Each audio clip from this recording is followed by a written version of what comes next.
to the goofball army out there. Hi at the families. Tell them to get to the next room. Tell them to go to your neighbors because we got goofball news to go over, and it might get crazy. Typically does, guys. If it's your first episode ever, you got like 30 seconds before we start, so not enough time to go to the bathroom, but go get a drink because trust me, you're probably going to need it there. In the meantime, the rest, if you haven't already, go ahead and hit that thumbs up, hit that subscribe button, hit that bell. That way you know about future episodes as well, guys. Buckle your seatbelts if you haven't already. Make sure your tray is in the upright position here, guys, because we are just about ready to get going. And like, whew. Guys, if you want a crazy ride going forward, a bunch of nonsense, but all nothing but the truth about the Giants, listen in, buckle in, tell a friend. Let's go. And now, here are your goofball hosts, Drew and Rob. Welcome, fellow goofballs, to Two Giant Goofballs, the New York Giants podcast. I am Drew, joined as always by... I'm Rob. Let's get this picture on the road. Just wait and kick Drew's and get him to stop talking silly trash. It's the big show. Well, the rest of it, it's yeah, exactly. That's all anybody remembers is it's the big show. It's big show. Oh my gosh.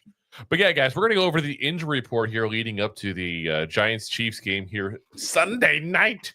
Night.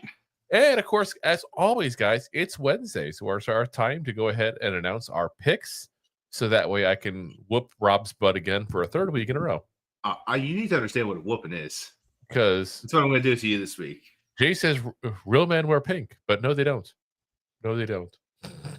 Are they fake men then? No, you know what I think of when I think of pink shirts, honestly? Remember for a while it was like the big thing to have like the Tommy Hilfiger like pink polos at the club like 20 years ago? Yeah. That was like Chad. Yeah, that was like a thing that I used to tell all my female friends. When you come across the guy in the pink polo, you avoid him. 9 times out of 10, they were schmucks. I don't know what it was. The pink polo crowd, it attracted schmuckiness. So those who are old enough to remember 20 years ago. Some of you all yeah, we're old. We know. So yeah, guys, let's get right into it here as we're going to start off, of course, with the injury report coming up.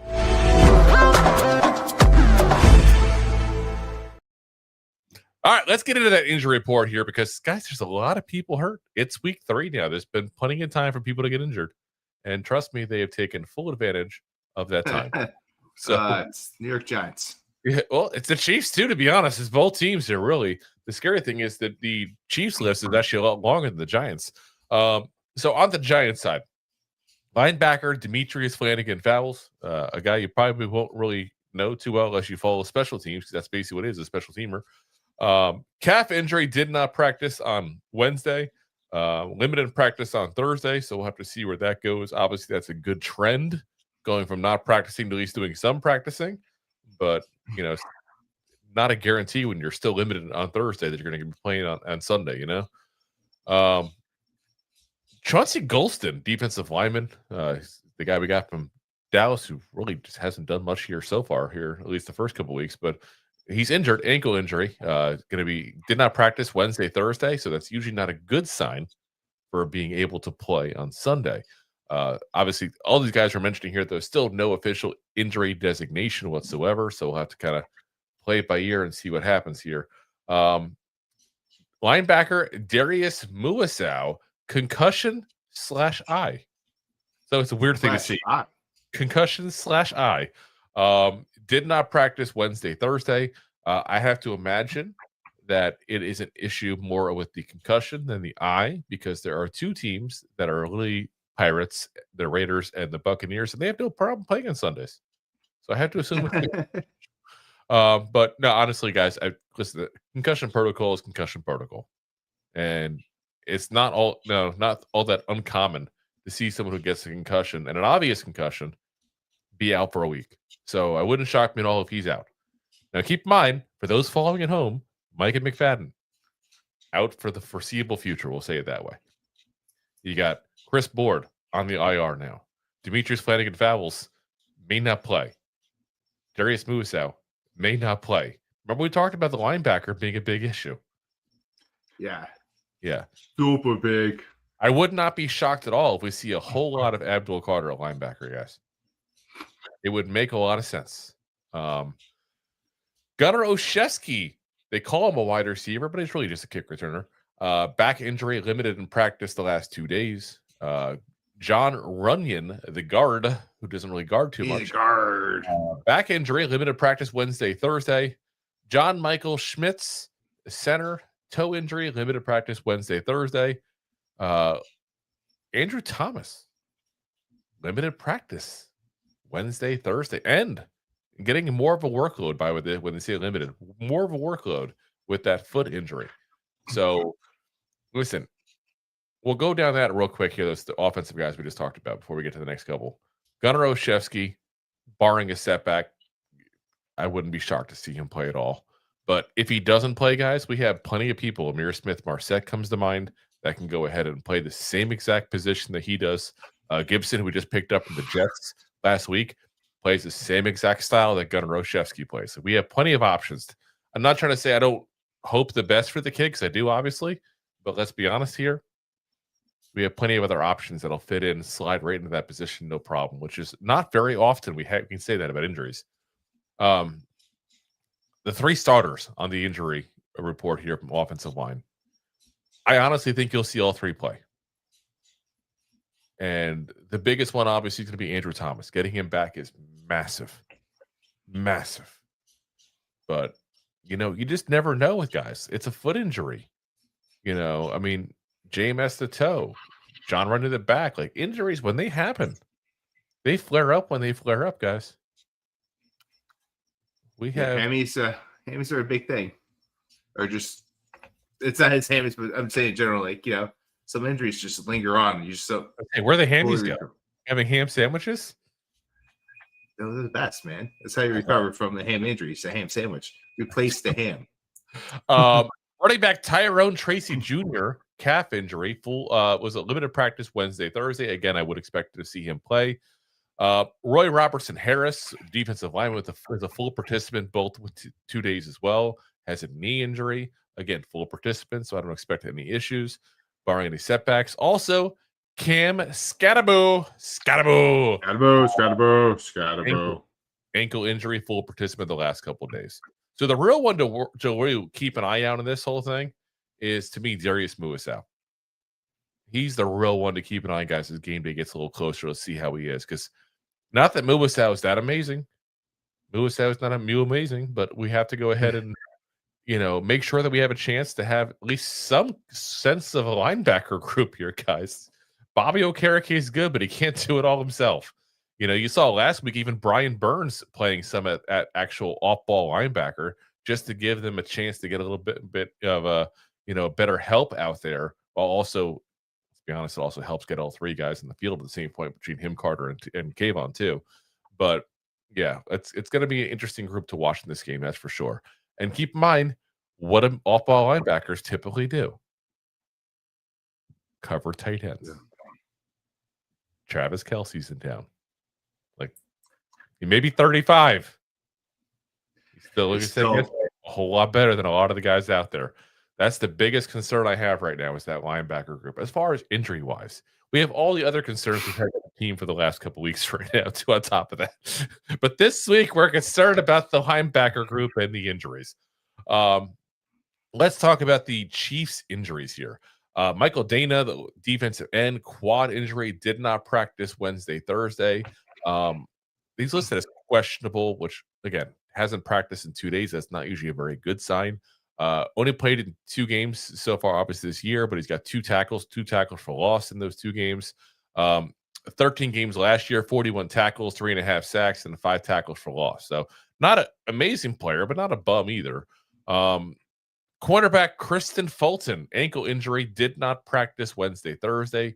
Questionable right now. 2 games, 1 tackle so far this year, but last year with the Chargers, 15 games, 51 tackles, an interception, and 7 passes deflected. So definitely a guy who's used to spending some time on the field, that's for sure. Wide receiver Jalen Royals with the knee injury has kept him sidelined here for the whole season so far. Limited participant Wednesday, full participant today on Thursday.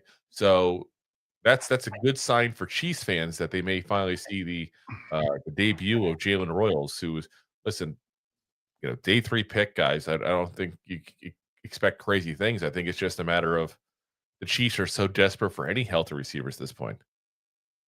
Like, they're just happy for a body. Slide him in. Help it out. Slide right in. Now, last year with Utah State, where he played 7 games, 55 catches, 834 yards, and 6 touchdowns. Not too shabby for 7 games, but again, Utah State, not exactly playing the highest level of talent. That's why he's a 3rd-round pick. But once in a while, guys, those small school guys work. So you never know. We liked him a little bit coming out of the draft here. I wouldn't say as like a main guy, but I think he's a legit NFL receiver. We'll find out, I guess. Xavier Worthy, obviously the bigger name here of the 2 wide receivers that are still dealing with these fun injuries. Shoulder injury, limited participant both Wednesday and Thursday. He is questionable. I'm hearing kind of 50-50 at this point here. Has played only 3 snaps this season so far and then got hurt. Last year, 59 catches, 638 yards, and 6 touchdowns. So, again, not an elite receiver, but he's more elite than the guys they've had out there. That's what happens. Yeah, they were expecting him to have a big breakout year this year, and instead he comes out and breaks his shoulder in week 1 or dislocates it, either way. Yes. Now I had the Foo Fighters song in my head. On their offensive line, also some injuries. Josh Simmons has an illness. He was a limited participant there on Wednesday, full participant on Thursday. Though anytime you're sick, if it lasts long enough, you might have a little lingering effects there. But I would imagine he's going to be good to go for this Sunday here. He's that 1st-round pick from Ohio State. Got a 60.2 PFF grade so far in the season, and is their starting left tackle. Jawaan Taylor, knee/ankle. Again, slashes are not good. Multiple things to hurt. At least his eyes are okay. Full participant Wednesday, but limited in practice on Thursday. So that tells you there that he's either taken a step back or re-aggravated something here potentially. He's their starting right tackle, 51.2 PFF grade. So both tackles are dealing with hoopla. One of them just an illness, but one of them dealing with knee and ankle. So maybe this helps the defensive line. Knee, ankle, size, and hips. Head, shoulders, knees, and toes. Full participant both days, guys, but listed on the report. You got Marquise Brown, Hollywood Brown, the ankle injury, the wide receiver. Defensive end Ashton Gillette with the elbow injury. You got Patrick Mahomes, who's got a right wrist injury. Not saying the Giants might target that, but not saying they wouldn't. I hate when they actually give you what wrist it is. Like, don't tell the other team what wrist it is to go after. Like, everybody talks about the Saints bounty gate thing. Don't think the Saints are the only ones who have done that ever. They're just the only one dumb enough to get caught. I was about to say, they're the only ones who got caught. It happens in if you know an injury's there in football, you're going to go after that, whatever that is. Whatever, with knee, ligament, whatever, they're going to go after. That's life. You got Charles Emenehu, hand injury, defensive tackle. I probably mispronounced that last name. Linebacker Drew Tranquil with a knee injury. Listen, it is what it is. I don't pretend to know every single player in the NFL. Chiefs that won't play. Rashee Rice still suspended for the whole, not knowing what speed limits are and thinking they're just suggestions thing. Last year, in 4 games, 24 catches, 288 yards, and 2 touchdowns. So, he is their number 1 receiver.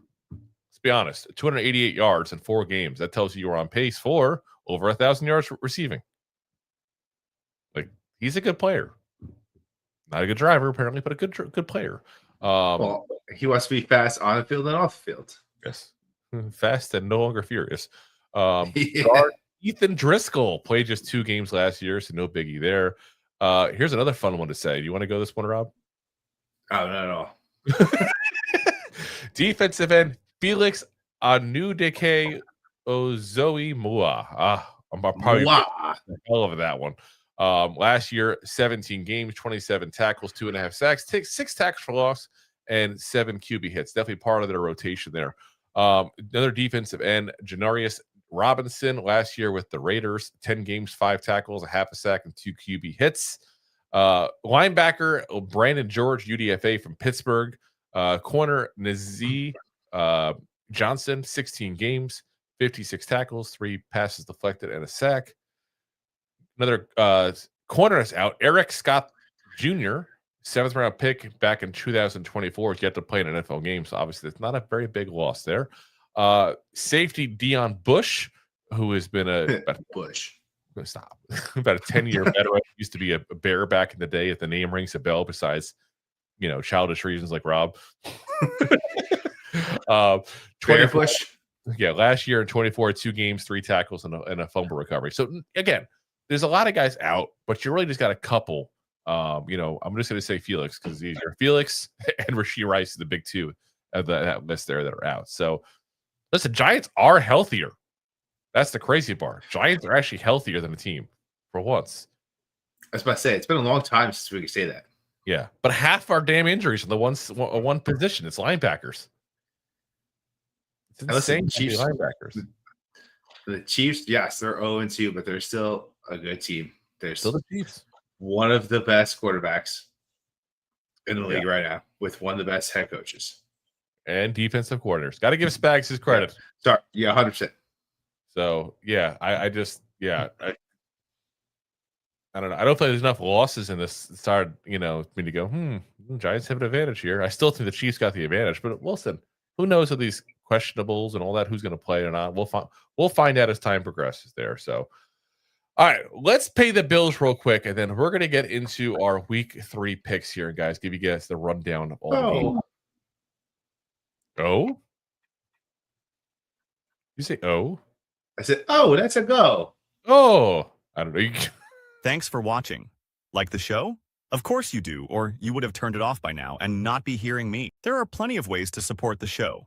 YouTube is the best place to join us, and we offer memberships there with fun benefits like custom emojis and early access to video clips. Of course, there you can also send super chats and stickers to send one-time support payments. The best way to support the show is to buy these drunk idiots beers at buymeacoffee.com/2giantgoofballs. Along with one-time support payments, there are also monthly plans, so you can continue to help kill their livers each month. You can also show people that you are a goofball by visiting our store at 2giantgoofballs-shop.fourthwall.com.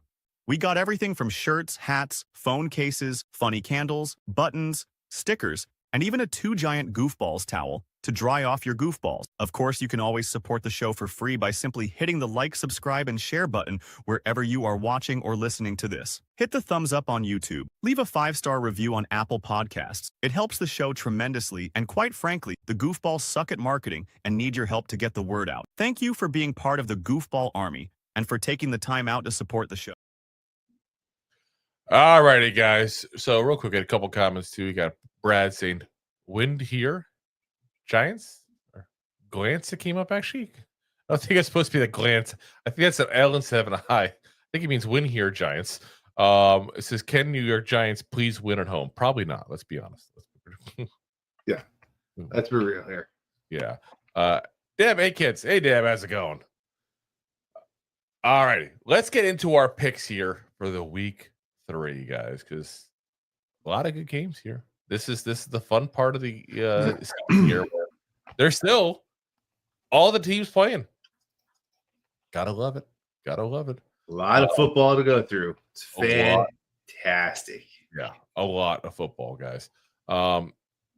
First game we got is the one that's literally going on as we're recording this here. We're at the 2-minute warning here in the Dolphins at Bills game. So let's be honest, not really much of a need to talk about it because most people that won't watch this live, the game will be over. They don't need a preview of it. But Bills are a 12.5-point favorite. The over-under is 50. I got the Bills to win because, Bills. I picked the Dolphins to beat the spread just because that's a damn large spread. I always, anything over 10 points just scares the crap out of me to put especially with a divisional rival like that. I know the Dolphins have sucked the first 2 weeks, but I always had that difficulty doing that. And 50 points in the over-under. I got the under on that one.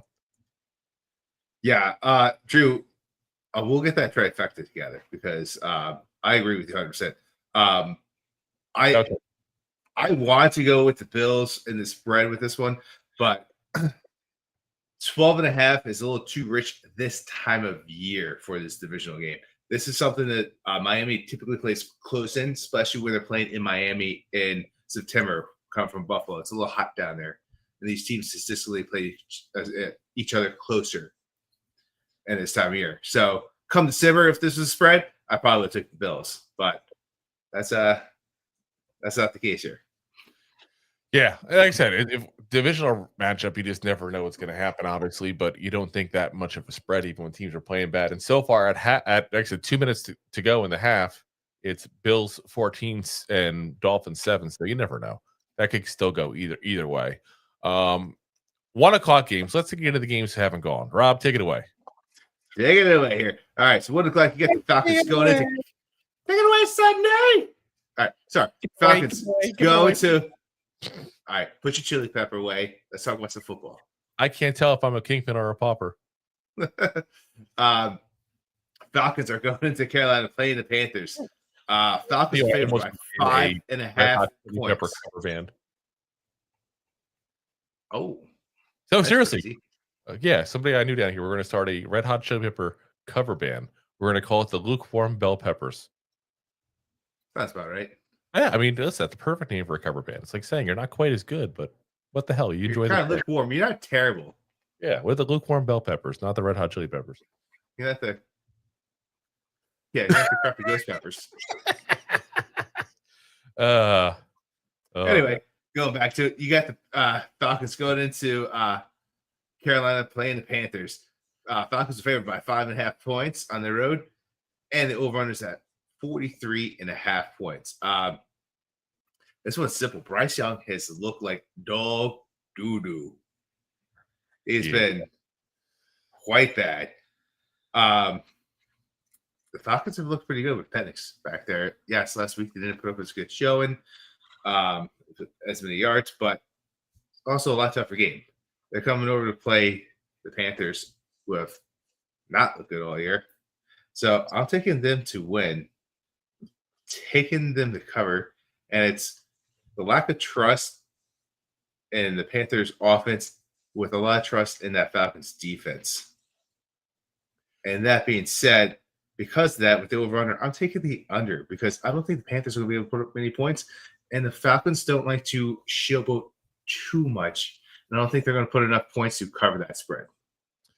So we agreed a lot in this game.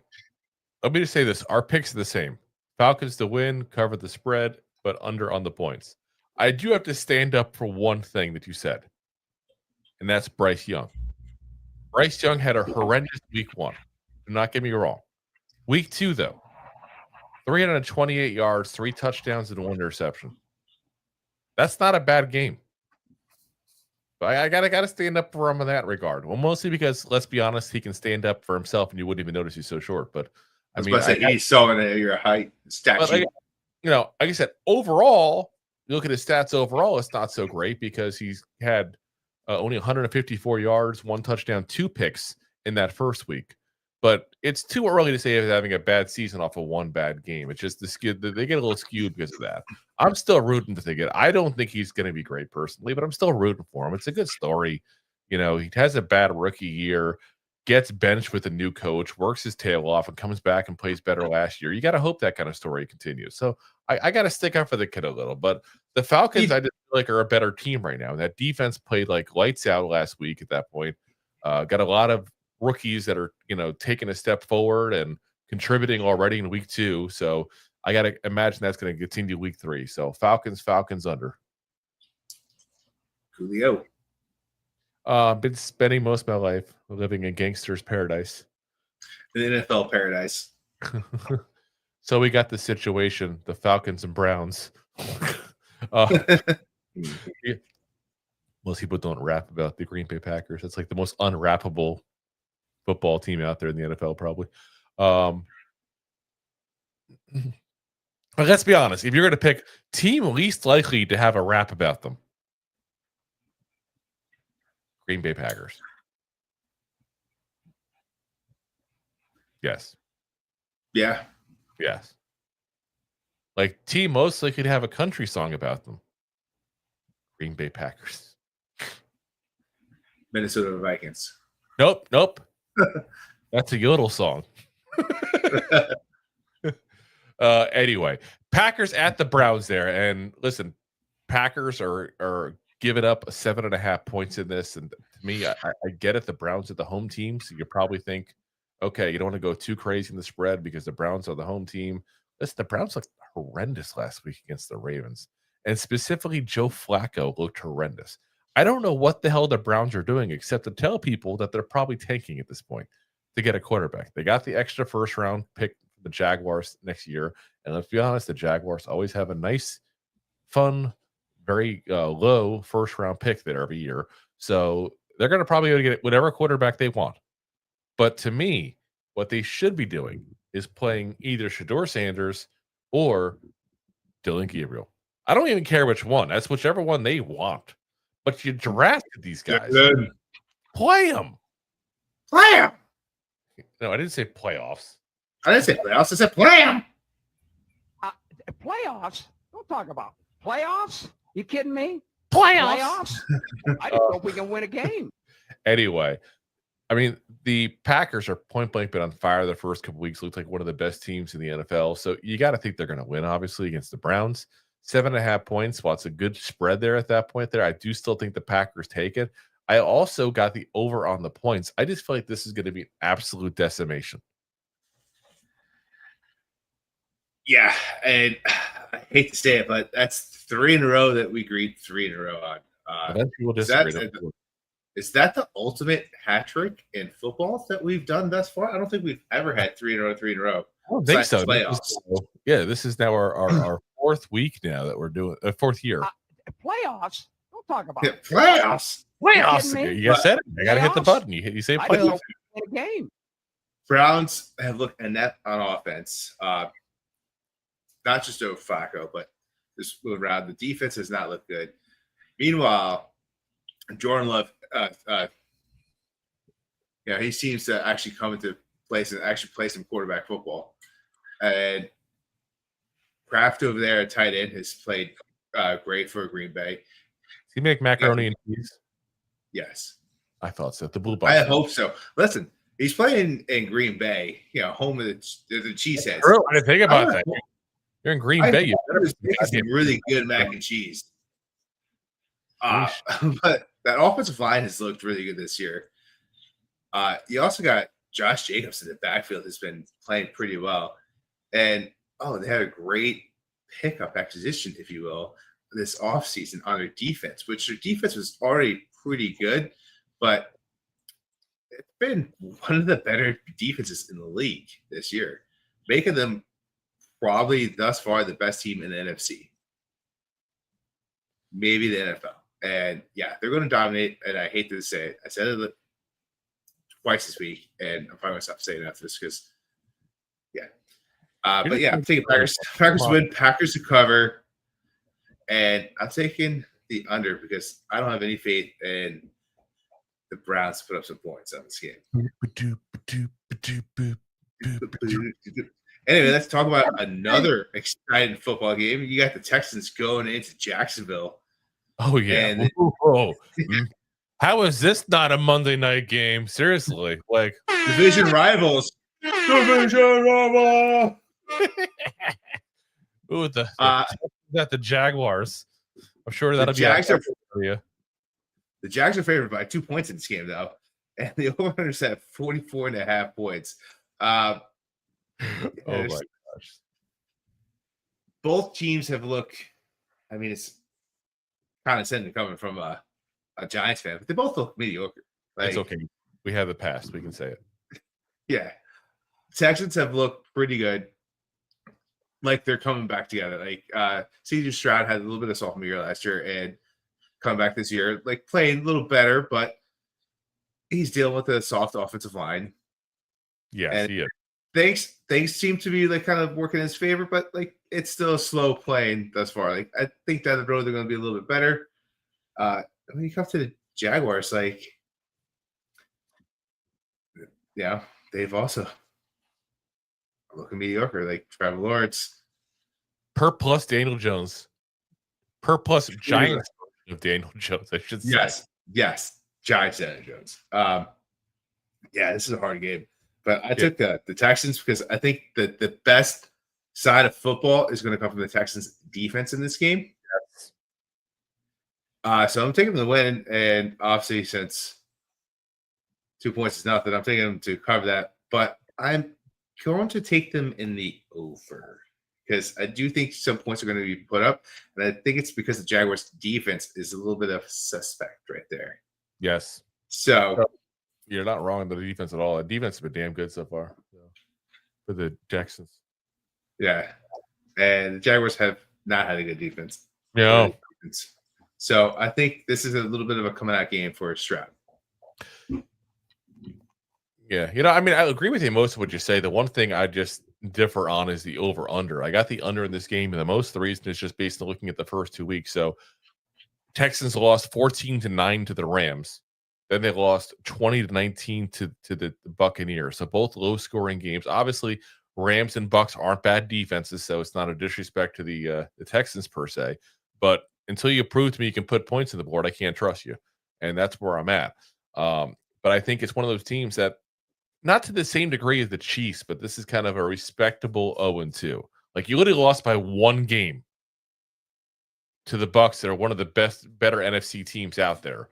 And you lose by 5 points to the Rams, who, literally, have been a playoff team for much of the last few years here. So, yeah, I can't exactly sit there and go, oh, well, you've been getting your butts handed to you by bad or mediocre teams. Like, you've had a couple good teams, and you've gotten very close to winning. I mean, hell, the Buccaneers scored their final touchdown with 6 seconds left. Or else it was a nail biter. It was close. And the scary thing is, you could look at this team right now. If the Buccaneers hadn't scored that, and listen, I know if the queen had ball, she'd be the king. Like, I get it. You can have that all you want as far as the differences there. But if the Buccaneers don't score that touchdown, that game ends up where both games the Texans kept people under 20 points, and they're 1-1 right now. And you say, oh, well, if they can just get that offense going, they'd be a really damn good team. But because they're going to be bragging about how he had a blowout last week because I think the Texans win the game, but whatever. What? But if the queen had balls, what? I said I took the Texans. Oh, you're the Texans. You would have lost it. Okay, so it happens. You still lost. Deal. No, you wouldn't be bragging about winning by 4 points, but I would have got those points right back right there. So, listen, no matter what, I would go ahead and be bragging because I'm amazing. It is what it is. But like I said, humble are we? I'm gonna guess I am very humble. Just ask me, I'll tell you anytime. But yeah, I go with the under, so I'm gonna go Texans under on that. Then you got the Bengals at the Vikings in the game that nobody is healthy for. Even the fans are injured. That's how bad it's getting at this point here. It's insanity. You got both quarterbacks will be out. No Joe Burrow versus JJ McCarthy. Aaron Jones is all banged up, and Jordan Addison is having his suspension issues at that point there. I mean, it's just like, it's absolutely insanity. Like, there's like no one left. At least they get Addison back after next year. Oh, next week. Sorry. Who knows how long they're going to have out?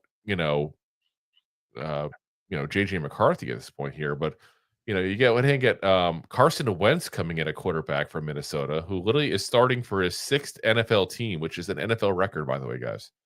Which I'm shocked that Josh Johnson doesn't have that record. I mean, how many goddamn teams he's played for? But I guess he just has to start it for them, and that's been the thing. So, yeah, I just absolutely insanity there. But I got to look at who everybody else has. I don't trust Carson Wentz whatsoever. I don't necessarily trust Browning, but I think he can do something. He's got a couple of receivers. So I'm going to go for the Bengals. But, guys, this is a toss-up game. I would never put a goddamn penny on because you have no clue when you get this many players out. But I'm going to go Bengals to win. The Bengals are literally giving up are getting 3 points in this. So, yeah, Bengals to cover, obviously, at that point. You got 41.5 as the spread, which is a ridiculously low spread. It makes you want to say that it's going to be the over. Something just tells me this is going to be a sloppy, low-scoring game, though. So I'm going to stick with the under on it anyway, even though all sage advice would tell you to go over. Listen, I totally agree with you on everything you said. I do agree with a lot of what you said there, but I took it a completely different way. So if you guys want to follow Drew out there, you take his bets, take mine. But I'm also going to agree with Drew. Like, this is a game. Don't bet this game at all. I'm telling everybody that. I was about to say, or just don't bet this game at all, because this is a lot of injuries here. Too many question marks. Yes. There's a lot of variables here. But the Vikings defense hasn't looked as good as past. You also have a terrible Bengals defense, which may finish the year at defense number 32. It may finish as defense 33, if that's even possible. We'll see. So there are some other players that's going to take advantage of that situation. Browning has not embarrassed himself. He actually looked pretty good in Burrow's absence. So there's a lot to be said here, like, especially like the Vikings had a pretty good history of making backup quarterbacks be the number one and play pretty well. They do. So that being said, especially early in the year, the Vikings have more of a record of winning compared to the Bengals. The Bengals have been, in the past 5 years, less than 500 through 4 to 5 weeks of football. They still figure out a way to make it to the playoffs. That's not saying anything bad about them. But they're typically not good in the beginning of the year. So that being said, I'm taking the Vikings to win, obviously in the spread. And I'm taking the over because I think the lack of defense is going to be allowed to be a sloppy game that goes in the over. Extra sloppy. Extra sloppy, Joes. That being said, you said bad defense to the Bengals, though. I just want to point out, if you go based on the rankings, they're actually middle of the road right now on defense. They've given up 43 points in so far in 2 weeks, which actually puts them slightly above average. Okay, when they finish the year, they're going to finish at 33 if that's possible. I'm just saying, because that's where they're at. Just because that's where they're at now doesn't mean that's where they finish. I just say we don't know yet that they're their worst defense. You have 2 weeks now. You have at least something to go based on. I'm not saying they're going to be great, but you have something to go over now. You know what's the great thing about statistics is there's 18 weeks of football. I can pull out any games out of the year and say these 2 games, they were ranked mediocre. You know what Mark Twain said, right? There are lies, there are damn lies, and then there are statistics. Yep. You can twist them any way you want to. He was a smart man, that Samuel Clemens. Yeah. As you're trying to pull your statistics on me last night. Anyway, talking about statistics that are real is that the Steelers have also finished every season since Mike Tomlin's been there at least 500. They're playing the Patriots, who have not been that good since Bill Belichick left. No. And the Steelers are favored in this game. The Steelers are on the road, but favored in this game by 1.5, with an over-under at 44.5 points. Statistically speaking, I have to go with the Steelers in this game. Granted, their awesome defense has not been that awesome. But the Patriots, I have to say, May has done some good things. Like, he, as a young quarterback, he's played well, but he's still playing a great coaching staff against the Steelers, and their defense isn't the best either. So I'm taking the Steelers to win this game, and obviously they're favorites by 1.5. I'm going to go ahead and take that because 1.5 means absolutely nothing. It's going to be at least a field goal. But I'm going to take the under in this game because I do think it's going to be more slow moving, a lot of running the ball, and they're going to take advantage of Drake May with a couple good picks and a couple stops down the field. So let me ask you this. Would you call the Jets an offensive juggernaut? 2 week statistics. We just went through this. I'm just saying, would you, on paper, going into the season, I'll word it that way then, so you feel better. Going into the season, would you call the Jets an offensive juggernaut? They were called a question mark going into the season because you don't know if they could have fixed Justin Fields, especially playing with his former college wide receiver, which got them both drafted, how they played together. A question mark means you wouldn't call it a juggernaut. Would you call the Seahawks a juggernaut going into the season? Yeah, I wouldn't say a juggernaut, but once again, that's that question mark, which means they have the potential to be. So, again, question mark, which means they're not. You wouldn't, on paper, say they are. Again, we'll find out. There's a lot more of the season to go. But my whole point I'm making is the Steelers literally are ranked 4th in most points given up so far this season. 63 points against the Jets and the Seahawks. I don't know what the hell is wrong with this defense. I don't know if his time is just taking its toll because they do have some older players on there. But Sutton's rotten in Pittsburgh here. And it's not the Steel Mills. Yeah, it's until they prove me otherwise, I can't trust the Steelers right now because either going through a bad stretch, they're going to have to work his way out of it, or something's wrong. It's going to be that way for the season. But until you show me that you can play better, I can't go ahead and trust you at this point. So I'm going to go ahead and say that the Steelers will go ahead and lose this game, and the Patriots will pull out a win here. I think it'll be a close win, but 1.5 points, like you said, that's nothing. So Patriots definitely to cover. I'm going to go ahead and go the over on the points here. I think the Patriots are going to put up some numbers here because if you're telling me Sam Darnold and Justin Fields can put up numbers against this defense, then I got to believe Drake May can too. Like Drake May, I don't know what to think of him still. But I think I'd still take him over Sam Darnold and Justin Fields right now. So I got to think there's going to be some points at that point coming up. You're not wrong. I don't know if I would take him over, but he's in that tier of caliber of players. I would take him. I would take him over mostly because of the potential more than anything else. If I had potential, but stat wise, if I had to start him for one game, yeah, you're probably right. They're probably in a similar, but I would say I would take him definitely over Fields, maybe similar with Darnold because Darnold played very well last year. We don't know if that was a fluke or not fully yet. But yeah, like I said, I just until you prove otherwise, Steelers, I can't trust you. So I'm gonna go with the Patriots in that one. So Patriots under. Patriots over. I'm sorry. Next up, we got the Rams at the Eagles, and I hate that I have this game to tell you about, guys, because I hate ever giving kudos to the Eagles. But listen, they're the Super Bowl champions. They're 2-0.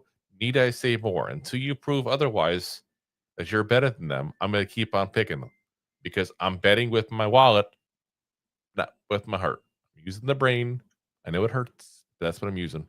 So, yeah, I got to pick the Eagles to beat anybody right now until prove otherwise, though. So Eagles will win. It's going to be a close-ish game. I think it'll probably be like a 1 touchdown difference at that point there. So I'm not worried about the 3.5 point spread because that's not too crazy there.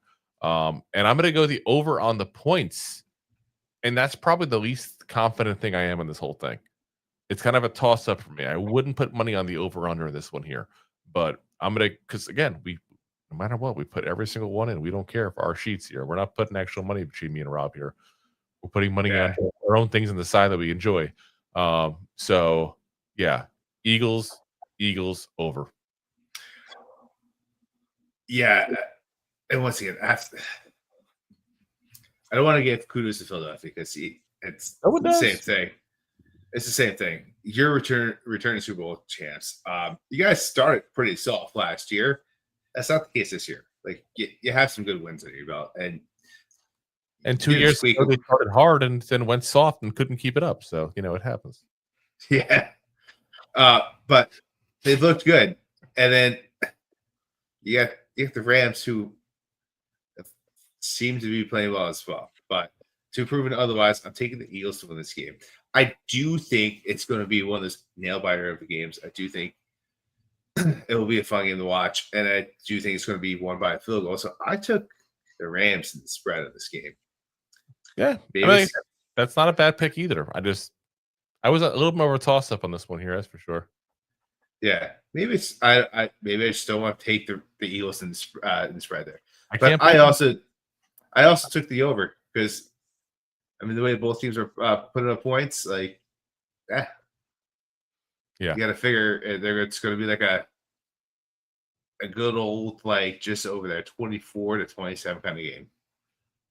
Yeah, I mean, if that's not out of the realm of possibilities, that's for sure. That's what I'm saying. The over/under, I definitely wouldn't trust, but Yeah. it's going to be close. I think it's going to be just like I said, just slightly over a field goal. It can be a touchdown. We'll find out. We will find out. All right, next up, you got the Jets going down to Juice territory, playing the Buccaneers. Oh yes, And those Bucks are favored at 6.5 points, and the over-runs at 43.5 points. This one's, I feel like, kind of a layup for the Bucks. Wrong sport, but everyone gets it there.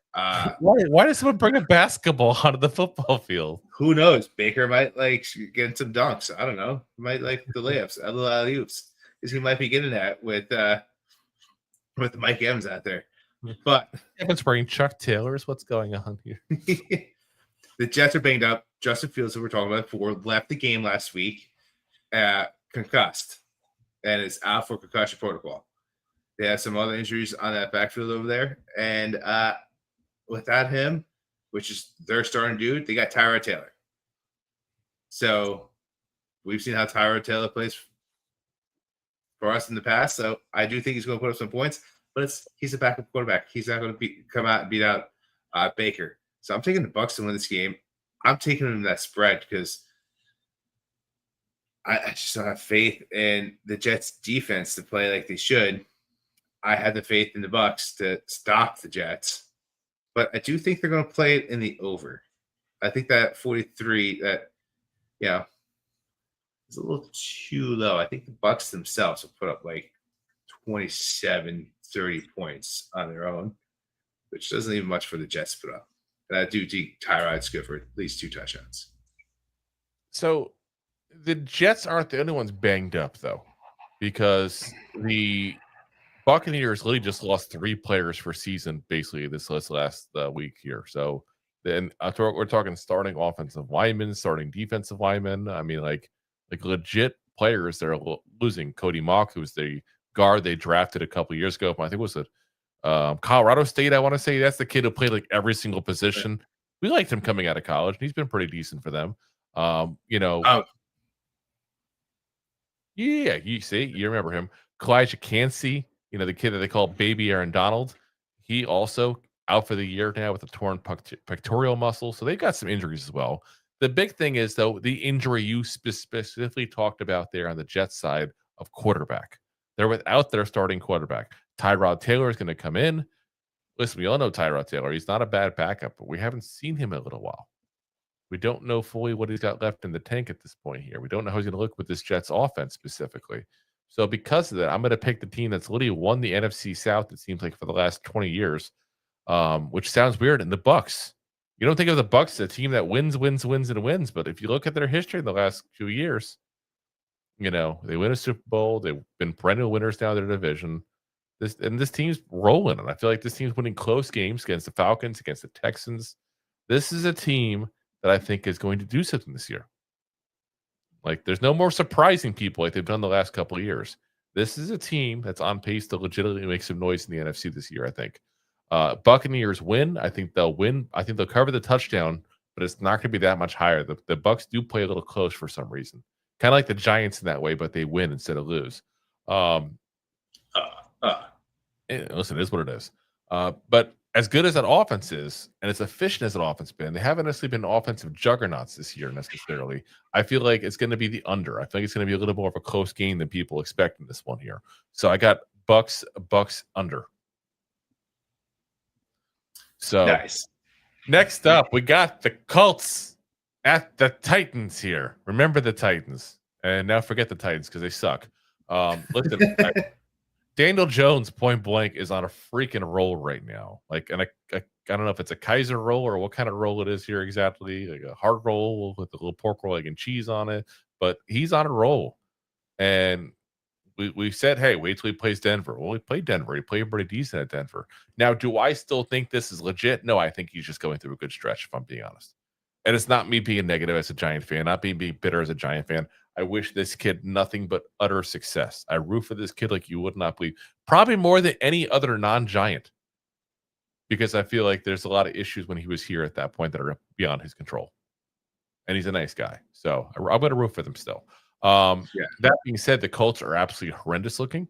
I'm sorry, the Titans are absolutely horrendous looking, and I can't trust them to win anything at this point. So I'm going to recommend betting on the Colts again, which I've said point blank, don't. It's Daniel Jones. Don't do it the first 2 weeks. Well, guess what? This one, it's hard to ignore the fact that he's played well the first 2 weeks and playing a crappy team. So Colts to win. Colts are only giving up 4.5 points, where I think this will be like one of the bigger blowouts I think at this week. I really do. And I think the 43.5, I think it'll be over. I think this is going to be a really bad game for Titans fans. We'll find out. Hopefully I'm wrong for their benefit, because I kind of feel bad for them. They've been kind of a bad team ever since they dismantled the whole entire good team they had for no apparent reason. They're like, we can do better. Yeah, Boom. let's rebuild, and you just left that foundation. I mean, don't get me wrong. If Cam Ward works out, all of a sudden they're better shape than they were, because you got the one position that it's hard to, fill. But they had so much around this that they could have just gone ahead and gotten rid of, Tannehill and just waited to get a good quarterback. Instead, they just blew the whole goddamn thing up. Absolutely insane the way they did that. Pretty much. Yeah. So. Yeah. I mean, I'm right there with you. Danny Dimes, you guys heard me the first episode that we have ever done. He was supposed to help us win some games.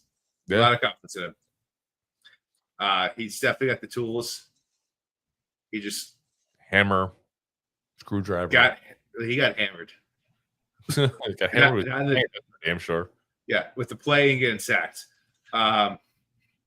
He just definitely wasn't a quarterback for us, and he lost confidence, and we lost confidence in him as a time for a switch. He found himself a new home. This happens to quarterbacks quite a bit.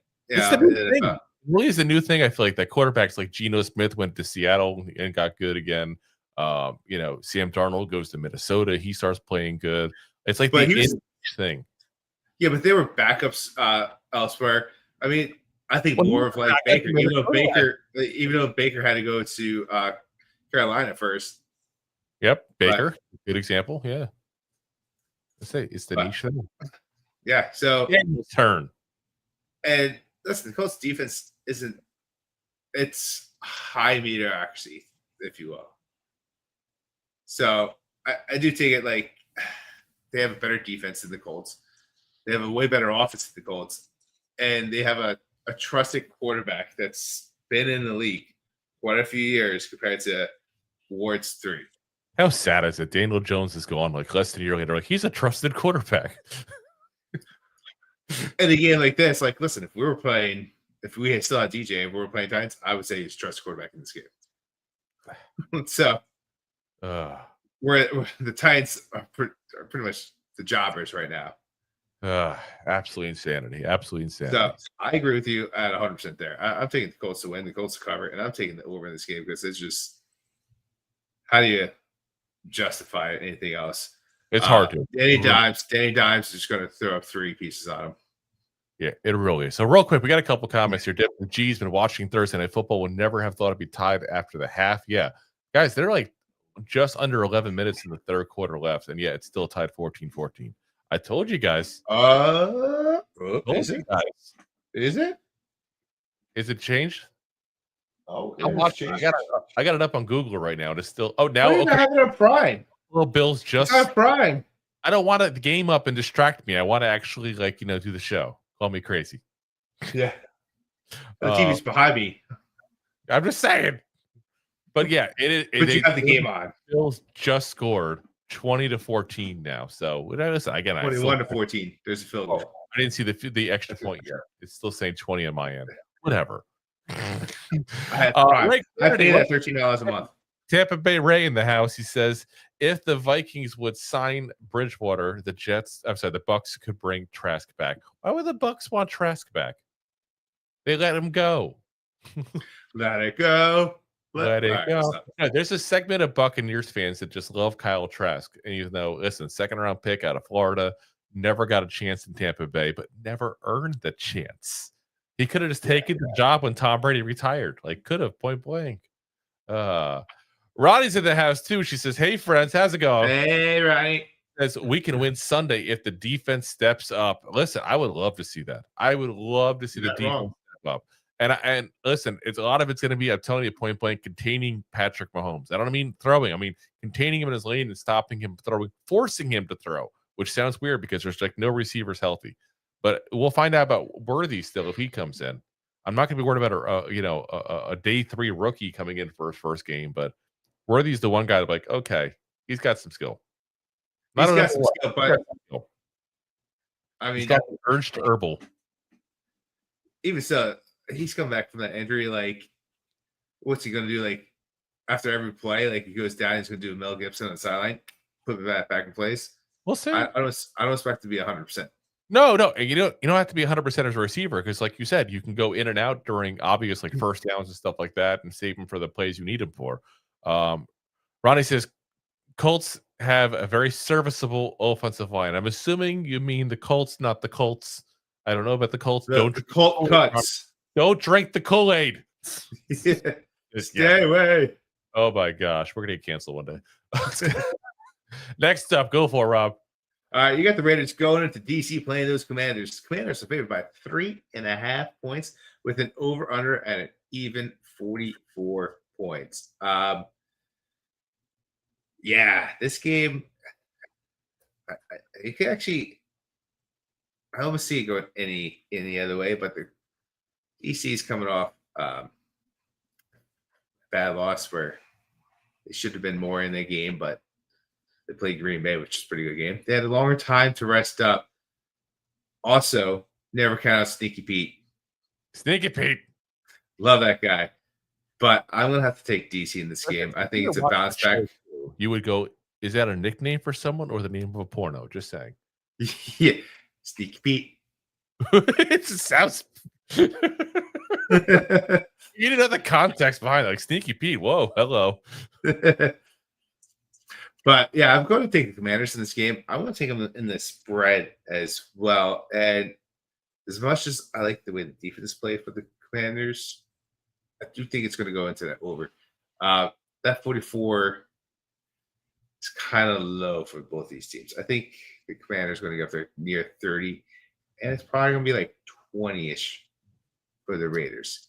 The Raiders. Here's my biggest issue with this game. Are we going to get Jaden Daniels? We don't know that. We don't know if it's Jaden Daniels or Marcus Mariota. If you tell me right now, Jaden Daniels is playing, I would tell you Commanders, and I would actually still say potentially over, like you're saying. But because I don't know, I'm trying to hedge my bets a little, and I would say Commanders under. Because if Mariota plays, the offense is not going to do nearly what it would otherwise. And I just point blank again, unless you know something specifically where you're like, okay, I know damn well that Jaden Daniels is going to play, I would not go anywhere near this game money wise because you just don't know. That's a huge difference on whether or not you feel confident in either team. Because let's be honest, guys, the Raiders are 1-1, as you mentioned. You got Pete Carroll, you got Geno Smith. I don't know. Brock Bowers, Mariota, if it's that much different. You know what I mean? Like, I don't know if you go, this is a much better team still. I don't know. Jaden Daniels, to me, is the difference. He is big time. So, yeah, like I said, I would be afraid to put any money on this game. But because you and I do not chicken out no matter what, Commanders under. If you're going to bet this game, wait till about 12:45. Yeah, exactly. And then even then, look at the line because I guarantee it change. We'll always tell you, look at the lines every time right before you bet. But like I said, that's... Oh, yeah, big time. Yeah. Okay. Next up, we got the Broncos at the Chargers. And listen, guys, we thought the Broncos would be a really good defense this year. They still may be, don't get me wrong. But Daniel Jones did look pretty damn good against them last week. And I still don't know, because again, as we keep saying, it's 2 weeks in, and that's it. I don't know if Daniel Jones is for real or if it's a hiccup game with the Broncos. I don't know. All I do know is I've had faith in the goddamn Chargers since this season started. So, therefore, I'm going to go ahead and trust the Chargers to handle their business against the Broncos. So, I got Chargers to win, Chargers to cover with just a 3-point spread. That's not too crazy at that point.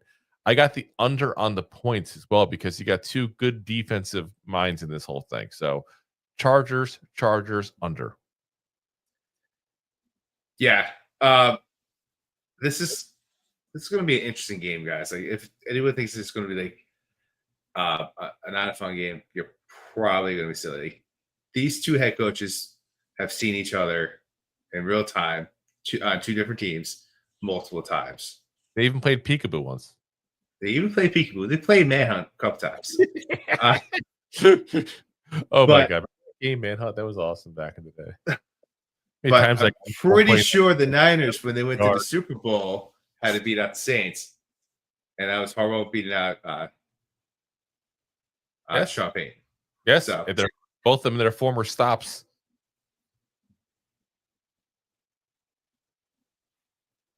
Did I lose you, Drew? No, I'm here. I didn't lose you. Stuff. Got you. A little chop there for me at first. Lost, but now I'm found. There you are. But I gotta take the Chargers in this game. They're at home. They got home field advantage. The Broncos defense, like you said, they've looked good, but they haven't looked that dominant number one defense like they were supposed to be. Yeah.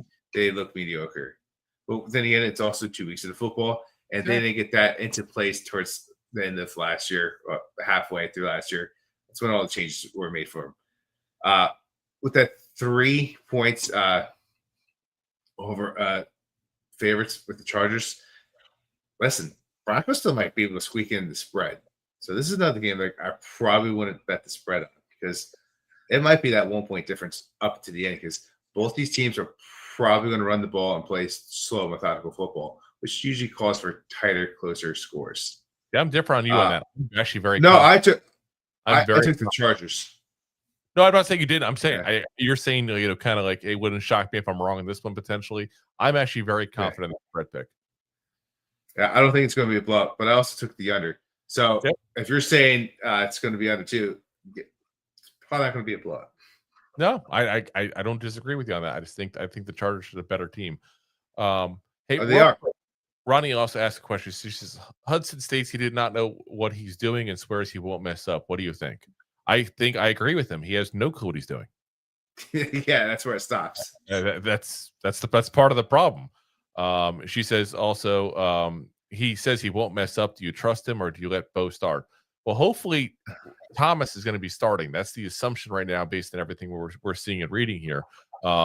If he can't go point blank, yes, Bo should be the starter at left tackle.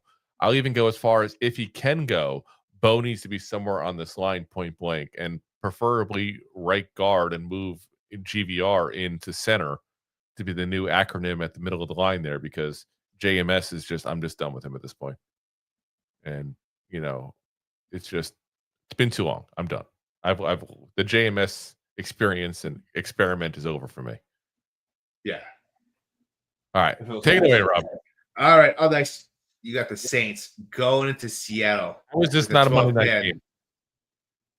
Marquee matchup. Oh. Marquee matchup. Points. Marquee matchup even. The Seahawks are favored at 7.5 points in this game, with the over-under at 41.5 points. Again, it's week 3. Things are a little crazy. Seahawks are definitely the better team. Yeah. But everyone thinks the Saints have been terrible, which they have not been great. But they've been playing closer football games than a lot of people think. And Seattle has not won by a lot. They have not looked good enough to dominate games. So I'm taking the Seahawks to win this game, but I'm taking the Saints to play close and lose by a touchdown. Nothing more. Yeah. And then I want to take the over in this game, and not by much. Like, this is something where I was a little shaky on. Like, I wouldn't be surprised if it was a 10-17 game, but also wouldn't be surprised if it was 27-20. So I think my issue with this whole thing is the fact that the Saints just suck. Listen, they suck, but they don't suck as bad as a lot of people think. That's what I'm trying to say. Like, the Niners are like the equivalent of the Vikings and the Bengals matchup and won last week, and they barely lost to them. I get it, but they still lost to them. Like they had nobody left, basically. Yeah. Well, The still 49ers backups just beat the Saints. yeah, just beat them. I mean, it was just last week. Yeah. I'm just saying, you're a little more, have a little more faith in these Saints than I do. No pun intended. I think there's a lot of punts there. No, Now go say a Hail Mary. I need a football to throw. Yeah. Go throw a Hail Mary. I want you to throw 3 Hail Marys. So, yeah. Listen, I feel like this is something I don't have to address too much. The Saints suck. Seahawks under. Done. Yeah, well, Seahawks are also not the best team either, but They're we'll find out. Average team, crappy team. Simple solution for me. Little crap team, bigger crap team, any given Sunday. I'd say Anyway, Drew, any given Sunday. I'm just saying. So take it away. 425. Let's go. 425. Gets a little bit of a delay here with the Cowboys going to Chicago, played the Bears there. Yeah. Listen, the Bears are only getting 1 point in this. How the hell is that even possible? This is point blank my go-to spread pick for the week. And the over-under on this is 50.5. Now, listen, we just saw the Cowboys last week beat the Giants just barely. We saw them play tough against the Eagles. We saw the Bears get shellacked last week against the Detroit Lions. We saw them get beat out by J.J. McCarthy, who has 2/3 of his passing yards in like 1/4 of football for his career, it felt like. It's insanity. Like, the Bears guys, we told you guys going into this, we don't like Caleb Williams as much as a lot of people do. I think Ben Johnson was overrated as a head coaching candidate. I really do. I've been saying that forever. And the fact that in the second half, when this Bears team's getting whooped on, tells me point blank that this team, unfortunately for the Bears fans, they're not making the adjustments they got to make at halftime. So as far as I'm concerned, until proven otherwise, the Bears are not quite in the Saints category because they actually have some talent on that team. But until you show me you can win something, I can't trust you with my money. So Cowboys to win, Cowboys to cover the 1 point spread because that's nothing. And I have under on the points because I don't know if the Cowboys will put enough points to get it on there themselves, but they might have to if they're going to try to reach 50.5 points. So I'm going to go Cowboys under. I am least confident with that over-under pick, though, but I'm telling you right now, that is the spread pick I am probably most confident on this week of all the spread picks, potentially. And I know that I'm not the only one, but I am the only one on the screen right now. Pretty much, because, listen, this is, you talk about confidence, I don't have any confidence in this game. Like, you have any confidence? Are the Cowboys just doing the opposite of what the Chiefs are doing, like we said before? Because the Chiefs are a good team. They're 0-2. Yes. We know the Cowboys aren't that good of a team, but they're They're 1-1. They're 1-1, but they played a really good game against the Eagles, return Super Bowl champs, which we gave a little praise to. Yeah. So they played a close game, and then they barely beat the Giants. They barely beat the Giants, who put up a ton of points. And granted, the injuries are there with the Cowboys, but so you have to give credit to the Giants for that, and you have to take away some credit. That's the first time I heard you say you give credit to the Giants in that game. No, listen, I mean, on offense, yes. I didn't complain once about the offense, for the record. I complained about Dable not kicking the field goal when he damn well should have, because at the end of the game, we never would have got to overtime. And I lambasted the defense for sucking because we thought they were going to be so good this year. Yeah. Sucks so far. By the way, again, I blame the coordinator, not the players yet. Yeah. Well, I think it's going to be a little bit of a close game than people think. I think the Bears are going to not look great, but squeak out the win, probably because the Cowboys are probably going to mess up. So I'm going to take the Bears to win this game. The Bears to cover, and I'm also taking the under because I don't think both defenses are that good, but I don't think the offenses are that good either. I think they play about the same amount of level, and I think coming off that high that the Cowboys had, playing the Giants in the divisional game. I think that's going to settle down a little bit with the Bears going to come in a little stronger with a poor performance. I just think that by the end of the game, Caleb Williams is going to be on the bench painting his nails a sad color. That's just where I'm at. Win or lose. That's what that generation does. I'm supporting the Giants, obviously. But Get off my lawn. I'm supporting the Cowboys by saying something like that, but it's the truth. Like, that's just where I'm at. We'll see what happens there. I just think the Bears just are one of the biggest disappointments because a lot of people had high hopes for them. And I know you and I weren't as high on them as a lot of people were, but oh my God, some people thought they were going to be like, oh, they got Ben Johnson. Oh, they fixed the offensive line. Yeah. That's the Bears fans at preseason every year. They're going to the Super Bowl. Got Bears week 2. Burning jerseys. Anyway. Jerseys. Anyway, they're still going to win 5 or 6 games this year. They don't have to, but that's probably where they're going to win. And this is one of them. That's it. Anyway, up next, you got the Cardinals going in, playing the Niners. Yep. The Cards are favored. The Niners are favored 2.5 points. The over-under being at 44.5 points. You still got a questionable Brock Purdy. You still have Kittle on injury reserve. So you got some injuries here. You got Kyle Murray that's playing better than he's been. I guess Call of Duty has not been good.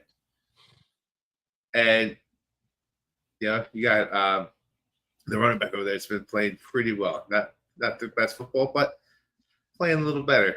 You still got McCaffrey, CMC, that's playing some football, but he will put up some points. But I want to take the Cardinals to win this game in an upset against the home team.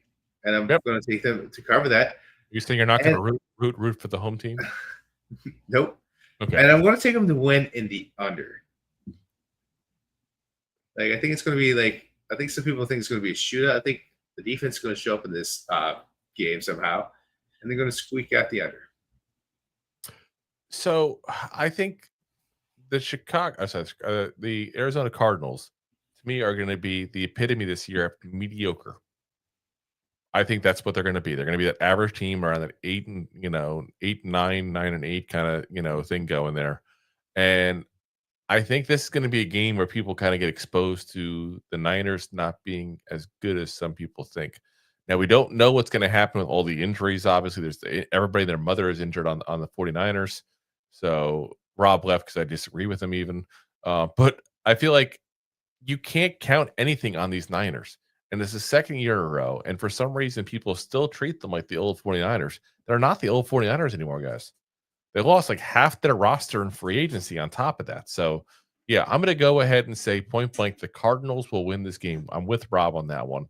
The Cardinals, like I said, will cover. Again, the Niners are the favorites. I mean, no problem with the spread, obviously, at that point, just by winning. I actually had the over on the points, the one difference. I just feel like the Cardinals are due for a breakout game. They just do that every so often. They have the last couple of years. Something tells me this might be that game. So I'm going Cardinals over. On to Sunday Night Football here. Rob gets to miss our game here. So we got the Chiefs at the Giants. And listen, guys, we already talked a lot in the preview episode of what we expect in this game here, what the keys to victory are, injuries we gave just earlier here. So we're going to keep it short and simple. We both have the Chiefs to win. The Giants are 6-point underdogs in this. We both have the Giants to beat the spread, and I think it's going to be another close loss here for the Giants here. Though obviously, listen, I'm hoping we're wrong. I'm hoping we're wrong, and the Giants come out and freaking beat the crap out of the Chiefs. I'd love to be happy for once after a football game, but until you prove me otherwise, you are what you are. We do have the under on the points, both of us there. Though I will say, if it goes over, the Giants will win this game. If it goes under, the Giants will lose this game. Those two are going to go hand in hand, I really do think. We'll see.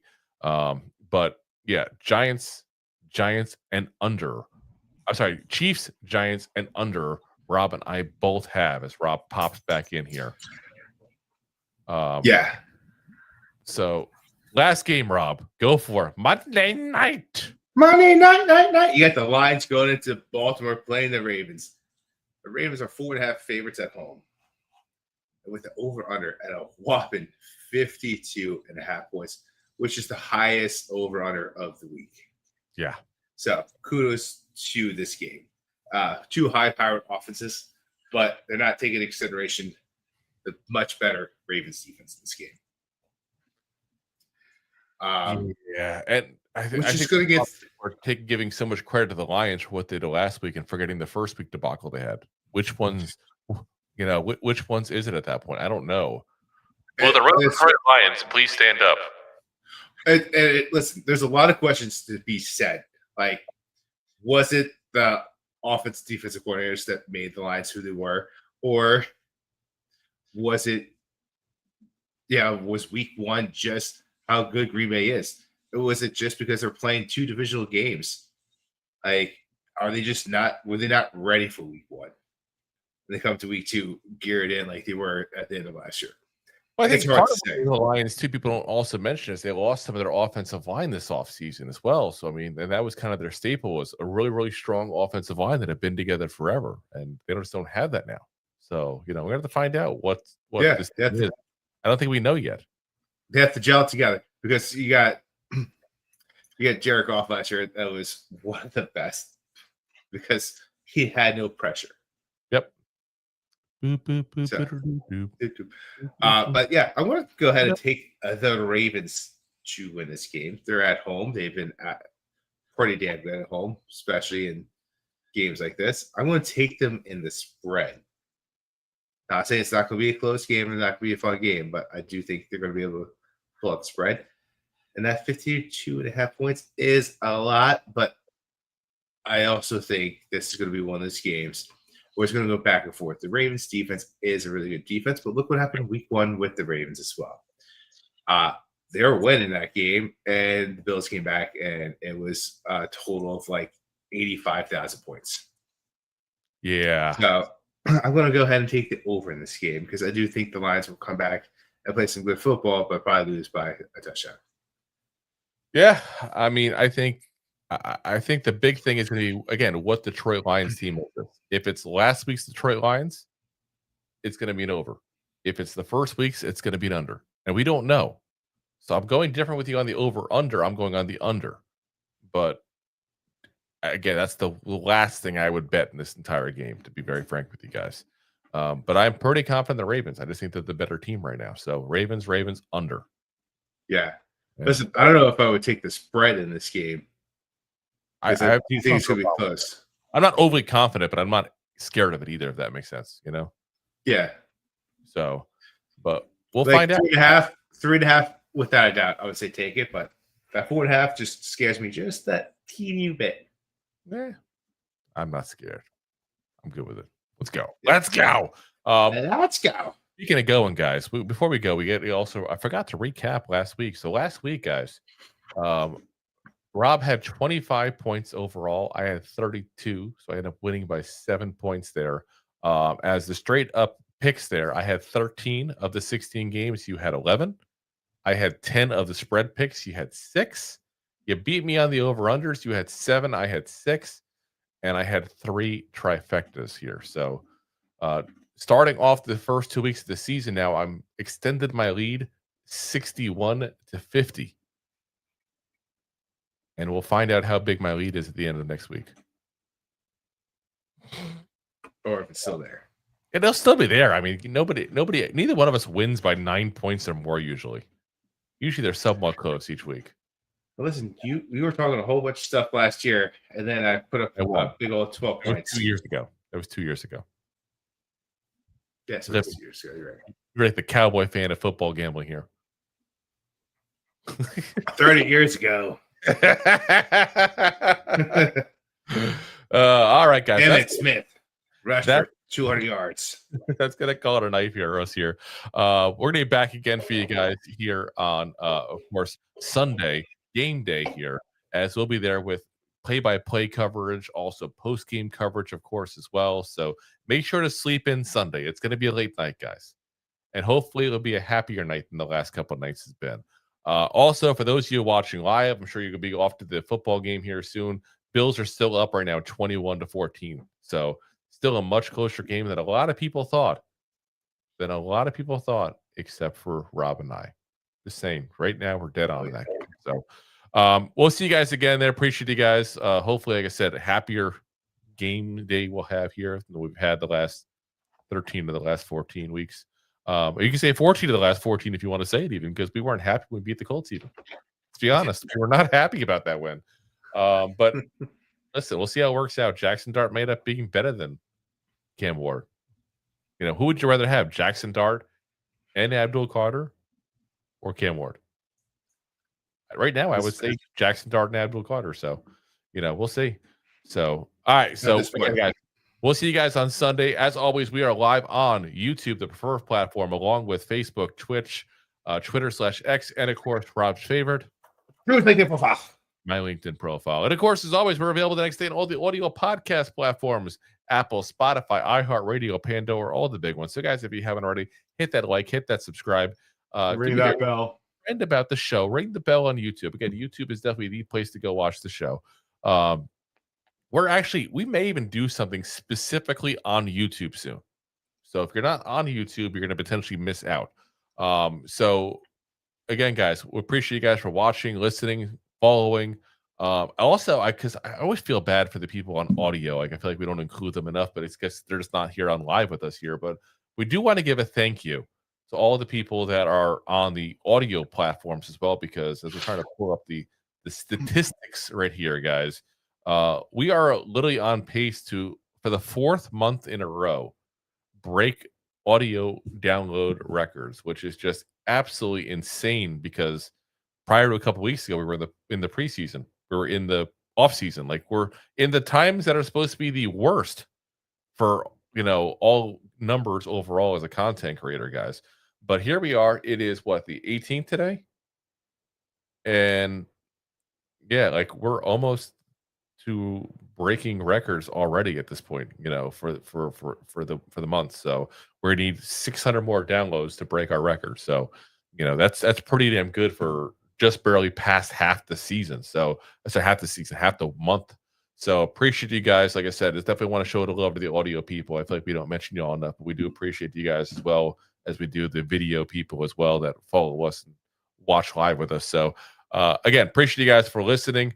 We'll see you guys on Sunday. And as always, Giant fans, go G-Man! Go G-Man! G-Man! Thanks for listening to Two Giant Goofballs, a New York Giants podcast. We appreciate your support. Thanks so much. Please, I'm begging you. Please subscribe.